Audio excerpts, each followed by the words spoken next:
So Facebook Messenger not sending messages.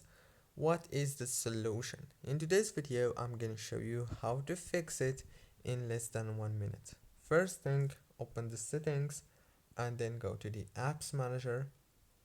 Open the apps, click on Messenger, click on Force Stop, and then click on Storage, and then click on Clear Data. Go back, click on the power usage details. On this page you will find the battery usage details of the app, as you can see.